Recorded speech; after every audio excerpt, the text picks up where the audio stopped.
আজকে আমি রান্না করব চিকেন। চিকেন বানাতে লাগবে, আজকে রান্না করব আমি গার্লি চিকেন বা রসুন মাংস। তার জন্য নেব একটা আলু নিয়েছি, কেটে নেব, টমেটো নিয়েছি দুটো, কেটে নেব, রসুন কিন্তু আমার অনেকটা লাগবে, রসুন বাটা লাগবে, আবার রসুন কোচানো লাগবে আদা, একটা লেবু লাগবে, সেটা আমি গন্ধরাজ লেবুও দিতে পারি, পাতি লেবুও দিতে পারি, আছে দুটোই রেখেছি। আর লাগবে কাঁচা লঙ্কা, এতে গুঁড়ো লঙ্কা লাগবে না। কাঁচা লঙ্কা আমি লাল একটু দিয়েছি কেন, মিশিয়ে দিলে ভালো লাগবে। এটা আমি কুচিয়ে নেব, কাঁচা লঙ্কাটা কুচিয়ে নেব, আলুটা কেটে নেব। ভুল হয়ে গেছে, পেঁয়াজ কিন্তু আমার লাগবে না। আমি পেঁয়াজটা নিয়েছি কিন্তু পেঁয়াজটা আমার লাগবে না, এই রসুন মাংসতে পেঁয়াজ লাগে না। আমি মশলাগুলো সব কেটে নিয়ে দেখাবো কিভাবে রান্না করি। রসুন মাংস মাখানোর জন্য আমি মাংসটা শুধু ধুয়ে নিয়েছি, কিন্তু মাংসটা ধুয়ে নিয়েছি, টমেটো কেটে নিয়েছি, একটা পাতিলেবু কেটে নিয়েছি, গন্ধরাজটা আর দিলাম না। নিয়েছি কাঁচা লঙ্কা অনেকটা, দেখুন শুধু কাঁচা লঙ্কা দিয়েই করব। আর আদা রসুনের পেস্ট 2-3 চামচের মতো করে নিয়েছি। আর রসুন অনেকটা রসুন আমি কুচিয়ে নিয়েছি। পেঁয়াজ তো লাগবে না বললাম। আর আলু কেটে নিয়েছি, আলু দিলেও পারেন না দিলেও পারেন, মাংসর আলুটা ভীষণ ভালোবাসি, ওই জন্য মাংসতে আমি আলু দেওয়ারই চেষ্টা করি। আর নেব মাখন, আমি 1 চামচ মাখন দেবো, দিয়ে রসুনটা ভাজবো আর কি। তারপরে লাগছে আমার হলুদ গুঁড়ো, জিরে গুঁড়ো, নুন, আর গোটা লঙ্কা, তেজপাতা আর গরম মশলা রেখেছি। এখন আমি এটা মাইক্রোওভেনেই রান্না করব। মাইক্রোওভেনেই রান্না দেখাচ্ছে এই কারণেই, গ্যাসের খুব সমস্যা চলছে, প্রতিদিনই বলছি কিন্তু কথাটা একই কথা, কিন্তু সমস্যা তো হচ্ছে। তাই যার যার মাইক্রোওভেন আছে সবাই এখন বের করে ব্যবহার করতে শুরু করুন।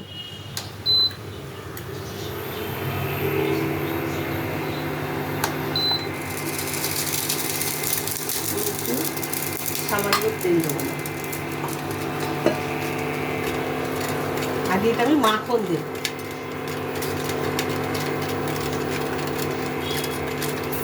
1 চামচ মাখন দিলাম,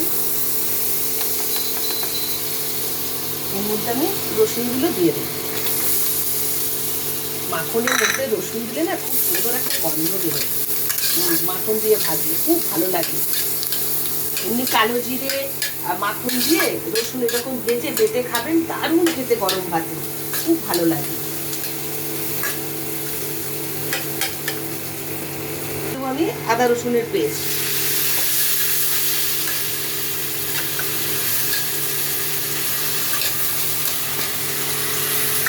দেবো, কাঁচা লঙ্কা কুচানোগুলো 1 বাটি কাঁচা লঙ্কা কুচিয়ে রেখেছি, সব দিয়ে দিলাম। ঝাল যে যেমন খাবেন সেরকম দেবেন, এটা শুধু কাঁচা লঙ্কা দিয়েই হবে। ভালো করে মশলাটা একটু কষিয়ে নেব। এখন দিয়ে দেবো টমেটো কুচানো।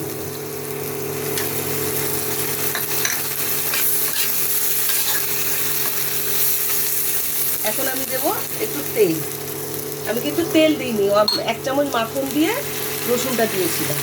এখন একটু তেল দিয়ে দিলাম, এই তেলটাতেই আমি করে নেব রান্নাটা।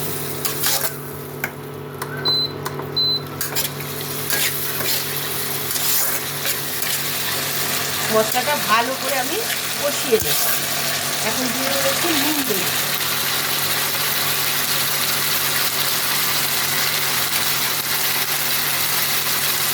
দেবো জিরে গুঁড়ো 1 চামচ, আর দেবো হলুদ গুঁড়ো 2 চামচের মতো, ছোটো চামচ তো 2 চামচ দিয়ে দিলাম। ভালো করে আমি মশলাটা একটু কষিয়ে নেব।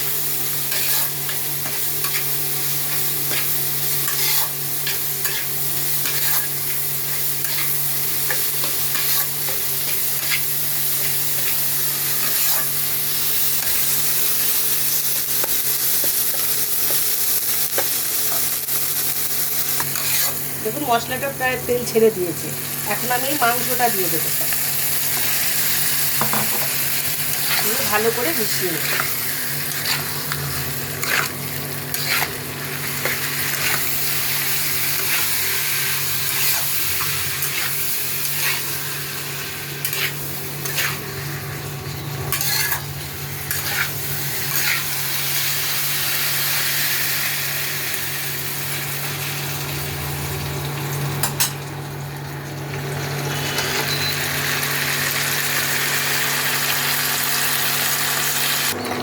ভালো করে মিশিয়ে নিয়েছি মশলাটার সাথে। আমি কিন্তু আলুগুলো ভেজে নিইনি, আলুগুলো আমি এই মশলার মধ্যে দিয়ে দেবো, দিয়ে ভালো করে কষিয়ে নেব। আর এর মধ্যে দিয়ে দেবো গোটা লঙ্কা, গোটা শুকনো লঙ্কা 2টো দিয়ে দিলাম, আর তেজপাতা 2টো দিয়ে দিলাম। এগুলো কিন্তু আমি ফোড়নে দিইনি, এটা আমি এখন দিলাম, এখনই দিতে হয়।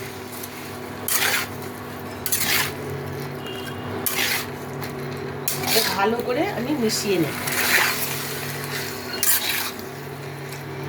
যদি ঝাল বেশি খান আরো 2-4টে কাঁচা লঙ্কা ভেঙে দিয়ে দিতে পারেন, কিন্তু এটা গুঁড়ো লঙ্কা চলবে না, মানে ভালো লাগে না গুঁড়ো লঙ্কা দিয়ে। এটা কাঁচা লঙ্কা দিয়েই হয় রসুন মাংসটা।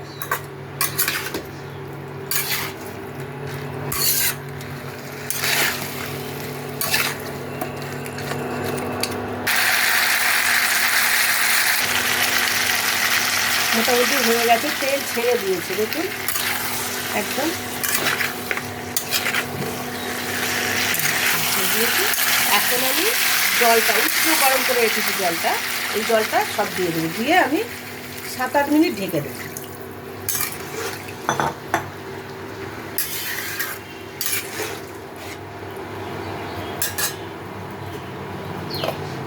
সাত আট মিনিট ঢেকে দিলাম। হ্যাঁ, রান্না করতে করতে একটা কথা মনে পড়ে গেল। এক ভাই আমাকে পরিমণি কিচেনে গিফট করেছেন, সেই গিফটগুলো কেন আমি দেখাইনি। ভাই আমাকে রিকোয়েস্ট করেছে, দিদি ভাই আমি গিফটগুলো দেখালাম ছোট বলে দেখাচ্ছে না। ছোট নয় ভাই, এটা আমার সবথেকে বড় গিফট। পরিমণি কিচেনে ফার্স্ট টাইম তুমি আমাকে গিফট করেছো। ছোট ভাই ভাই আমাকে গিফট করেছে, দেখুন একটা ইন্ডাকশান ওভেনও হবে, এই হাইপান তাওয়াটা গিফট করেছে। আর একটা গিফট করেছে, ও পরিমণি কিচেন প্রতিদিন দেখে, ওর খুব ভালো লাগে, ওই জন্য দিদিভাইকে এই গিফটটা করেছে। এই হাতার সেটটা আমাকে গিফট করেছে, আর একটা দিয়েছে এই চামচের সেট, এই যে এই চামচের সেট গিফট করেছে। ভাই তোমার গিফটগুলো দেখিয়ে দিলাম, শুধু দেখিয়ে দিলাম না, সত্যি বলছি আমার খুব পছন্দ হয়েছে, খুব ভালো গিফট, প্রয়োজনীয় গিফট, এবং পরিমণি কিচেনে ফার্স্ট টাইম তোমার হাতের গিফট পেয়েছি। ভাইয়ের নাম হচ্ছে অমর মুখার্জি, তুমি দেখে নিও। তোমার প্রত্যেকটা জিনিস আমি সবার সাথে শেয়ার করে নিলাম, খুব খুশি হয়েছি কিন্তু এই গিফটগুলো পেয়ে আমি। 6-7 মিনিট হয়ে গেছে, এখন আমি ঢাকাটা খুলে দেখি আলুটা সিদ্ধ হয়েছে কি দেখবো। হ্যাঁ, একদম রেডি হয়ে গেছে। এটা একটু শুকনো শুকনোই বেশি ভালো লাগবে, এই ঝোলটা যেটুকু আছে আলুতে টেনে নেবে। এখন আমি ইন্ডাকশানটা বন্ধ করে দিলাম, আস্তে করে আমি নামিয়ে নেব। মাংসের ঝোলটা আমি ঢেলে নিয়েছি, রেডি হয়ে গেছে আমাদের রসুন মাংস। এখন এই লেবু কেটে রেখেছিলাম, সেই লেবুটা এখন এই একটা গোটা লেবু আমি এই মাংসের মধ্যে চিপে দেব, সমস্ত রসটা দিয়ে দেব।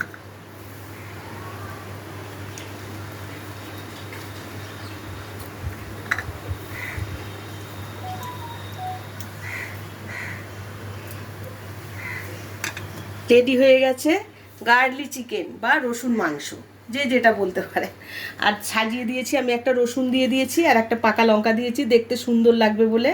কিন্তু এই রসুনটাও পরে দেখবে নরম হয়ে যাবে, আমি ঢেকে রাখবো, এটাও খেতে ভালো লাগবে। এই রসুন মাংস ভাত দিয়ে, রুটি দিয়ে, পরোটা দিয়ে সব কিছুর সাথে যায়। চিকেন অনেকভাবে খাওয়া যায়, এইভাবে করে দেখবেন খুব ভালো লাগে।